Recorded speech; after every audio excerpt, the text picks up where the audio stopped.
अगले दिनों बहुत बड़े कदम उठाने होंगे।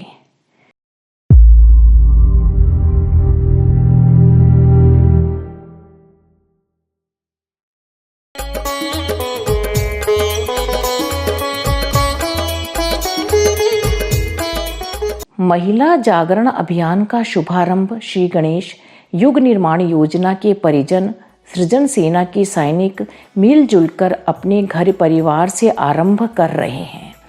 आज की नारी इस स्थिति में नहीं है कि इतने व्यापक वजनदार अभियान को अपने कंधों पर वहन कर सके।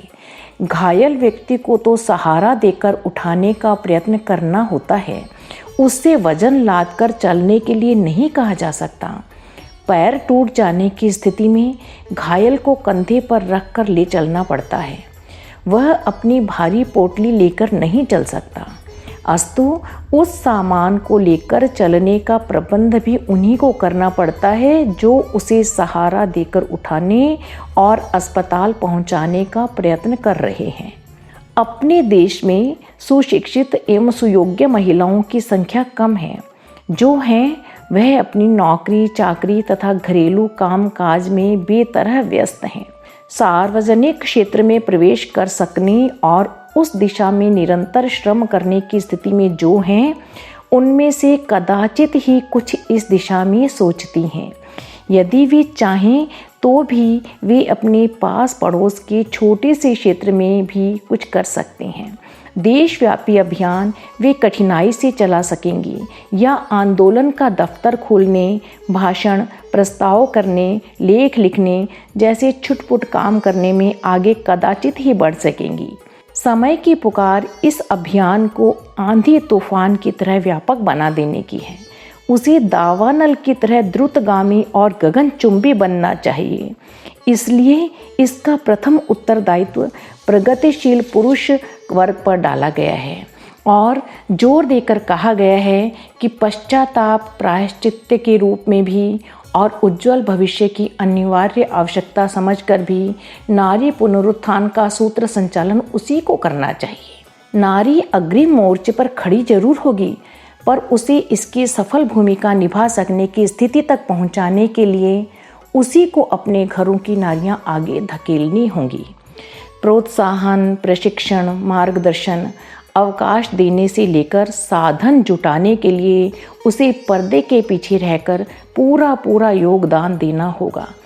इसी आशा के साथ इस महान अभियान का आरंभ किया गया है और विश्वास किया गया है कि सन 75 के अंत तक संगठन, सत्संग, प्रचार और पाठशाला के चारों चरण पूरा करते हुए महिला जागरण अभियान इस स्थिति तक पहुंच जाएगा कि वह अपने पैरों पर खड़ा हो सके और उस भूमिका में प्रवेश कर सके जहां नारी नर के समान ही सामर्थ्य संपन्न हो सके और उसके कंधे से कंधा मिलाकर प्रगति पथ पर बढ़ चलने का साहस दिखा सके।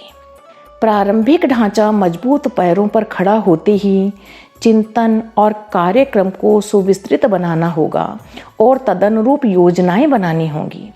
समस्या आधी जनसंख्या की है और उस पिछड़ेपन की है जो 1000 वर्ष से क्रमशः सघन और भारी ही होता चला आया है।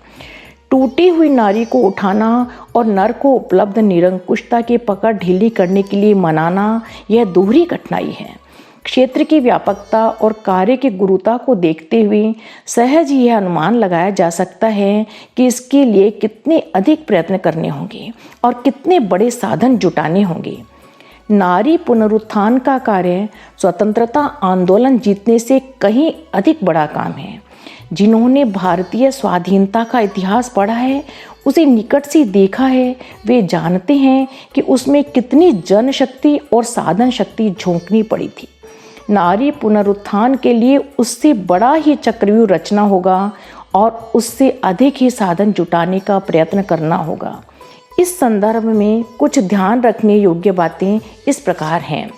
जनसाधारण के मस्तिष्क में नारी पुनरुत्थान की आवश्यकता, उपयोगिता बिठाने और उसे पद दलित स्थिति में रखने की हानियां समझाने के लिए इतना बड़ा प्रचार तंत्र खड़ा करना पड़ेगा जो शिक्षित और अशिक्षित नर और नारी सभी को वस्तु स्थिति समझा सके। परिवर्तन के लिए आकुलता उत्पन्न कर सकें। इसके लिए लेखनी, वाणी तथा अन्य कला स्रोतों से जितने प्रकार के साधन संभव हो सकें वे सभी जुटाए जाएं। निबंध, उपन्यास, कविताएं, पत्रिकाएं, पुस्तिकाएं लिखने, छापने और घर घर पहुंचाने का व्यापक प्रबंध किया जाए। भाषण, गायन, अभिनय, नाटक, फिल्म आदि सभी श्रव्य और दृश्य उपायों को इस प्रयोजन के लिए प्रयुक्त किया जाए। हजार वर्ष की रूढ़ी मान्यताएं जो अब एक प्रकार से मान्यता प्राप्त परंपराएं बन चुकी हैं, उन्हें बदलने की इच्छा उत्पन्न करने के लिए उतने व्यापक साधन होने चाहिए जो समूची मनुष्य जाति को झकझोर कर रख सकें।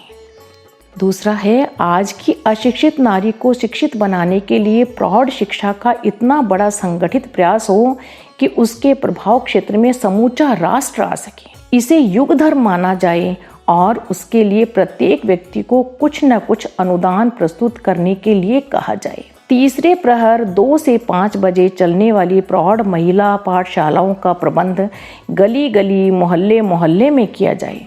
शिक्षित नारियां इनमें अध्यापन के लिए समय दें। प्रत्येक घर में मुट्ठी अनाज या 10 पैसा प्रतिदिन संग्रह करने वाले ज्ञान घट स्थापित किए जाएं। उनसे महिला पाठशाला या चलते फिरते पुस्तकालय के आवश्यक साधन जुटाए जाएं। इन पाठशालाओं में मनुष्य जीवन की समस्त समस्याओं का समाधान प्रस्तुत करने वाला, व्यक्ति, परिवार और समाज का पुनर्निर्माण करने वाला पाठ्यक्रम रहे। साथ ही संगीत और गृह उद्योगों की शिक्षा भी सम्मिलित रहे। जहां संभव हो पूरे समय के कन्याओं एवं महिलाओं के लिए नए विद्यालय खड़े किए जाएं और पुरानों को विकसित किया जाए। तीसरा है, आर्थिक स्वावलंबन के लिए कुटीर उद्योग सिखाने की व्यवस्था हो। कच्चा माल पहुंचाने और तैयार माल लेकर बेचने वाली सहकारी समितियां हर जगह खड़ी की जाएं। फालतू समय में सदुपयोग करने, कुछ कमा लेने और कुशलता विकसित करने की दृष्टि से यह व्यवस्था नितांत आवश्यक है। विधवाएं, परित्यक्ताओं तथा दूसरी अभावग्रस्त महिलाओं को नियमित काम देने और निवास की व्यवस्था करने वाली महिला शिल्पशालाएं जगह जगह स्थापित हों, ताकि निराश्रिताएं तिनके की तरह उड़ने फिरने की अपेक्षा कुछ निश्चित आधार प्राप्त कर सकें।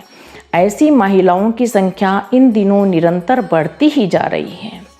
चौथा विषय है, सामान्य धात्री विद्या सिखाने के लिए हर जगह प्रबंध हों, प्रसूतिशालाएं चलें, शिक्षित दाइयां प्रसव में सहायता देने के लिए उपलब्ध रहें।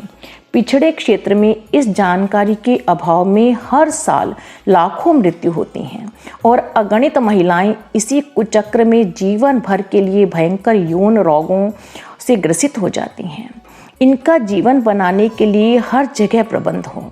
प्रजनन सीमित करने की आवश्यक शिक्षा भी इन्हीं केंद्रों में दी जाए और अनचाही एवं अनावश्यक संतान रोकने के लिए क्या सतर्कता रखी जानी चाहिए, इन जानकारियों के होने से अत्यधिक संतान के भार से शारीरिक और मानसिक स्वास्थ्य गंवा बैठने वाली नारी को बहुत राहत मिल सकती है।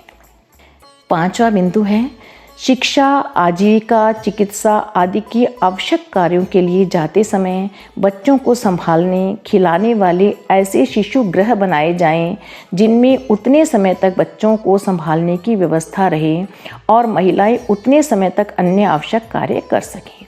घर में खेलने और ज्ञानवर्धन का अभाव रहने से बच्चों की आदतें बिगड़ती हैं। उसकी कमी भी इन शिशु गृहों में पूरी होती रहेगी। उनकी आयु के हिसाब से अच्छी आदतें डालने, ज्ञान बढ़ाने और स्वास्थ्य संभालने का कार्य भी इन शिशु गृहों के माध्यम से होता रह सकेगा। अगले दिनों बहुत बड़े कदम उठाने होंगे। लेखिका माता भगवती देवी शर्मा। अगर आपको हमारी यह वीडियो पसंद आई हो तो इसको लाइक करें, कमेंट और शेयर जरूर करें और हमारे YouTube चैनल ऋषि चिंतन को सब्सक्राइब भी कर लें। साथ ही बेल आइकन को भी दबाएं ताकि आपको आने वाली वीडियोस की नोटिफिकेशंस मिलती रहें। धन्यवाद।